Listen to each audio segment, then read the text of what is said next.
In James 4 through 6, it says, adulterers and adulteresses. Now, I'm not just speaking to that group. Let's keep going, okay? Everybody stops right there. Oh, if you're having adultery or committing adultery or something like that, that's who they're talking to. No, let's keep going. Do you know that friendship with the world is at enmity with God? That's to be an absolute vile enemy of God, okay? It's an abomination, an aberration. Okay, whoever therefore wants to be a friend of the world makes himself an enemy of God.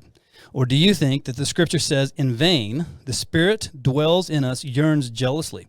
Now, this is really important. I want you to listen to this next part. It says, but he gives more grace.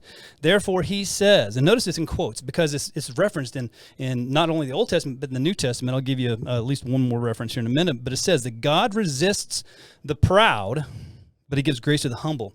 That's one of the most powerful sentences in Scripture. And you need to understand what that means. The resist is antitasomai. And antitasomai means to range in battle against, to oppose one's self, or to resist. Here's what that scripture says. It says that if I am proud and I am leaning on the world for my comfort, that God will set himself. This is God saying this. God will set himself in battle formation against you. Did you just hear what I said?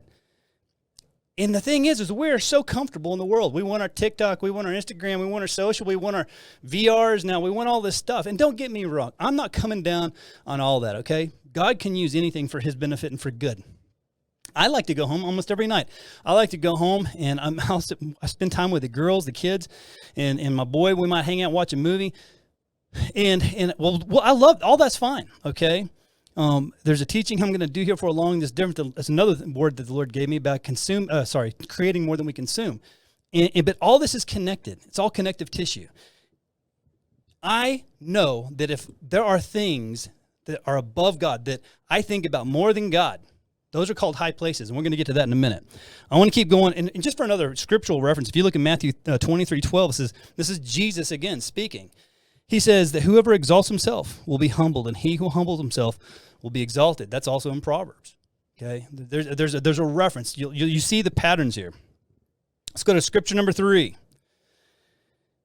But be doers of the word and not hearers only. And this is the hardest thing. I'm going to talk a little bit about this in a minute, and I'll give you some testimony just of what the Lord has done for us in this area. But be doers of the word and not hearers only, deceiving yourselves. For if anyone is a hearer of the word and not a doer, he is like a man observing his natural face in a mirror. For he walks up, right, observes himself, goes away, and immediately forget what he looks like. Think of that. I'm going to pause for a minute. I walk to a mirror, I look at myself, and the moment I walk away, I can't remember what I look like. That's what he's saying happens if we're only hearers of the word.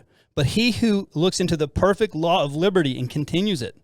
Boy, I tell you what, man, I could tie in the Constitution on that one right there. Okay, and honestly, that might be kind of something that we need to touch on here for too long. But it says, "Is not forgetful hearer of the word, but a doer of the work.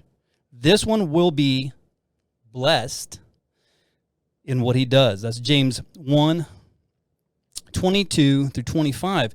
That word "blessed" right there is makarios, and it occurs 50 times in Scripture. But here's supremely blessed. By extension, fortunate and well off, blessed and happy. I don't know about you, but with the state of the world, I need God's blessing. I want to be under his covering. I want to be supremely blessed. And let me tell you something, that is a testimony to the world, and it will bring people into salvation.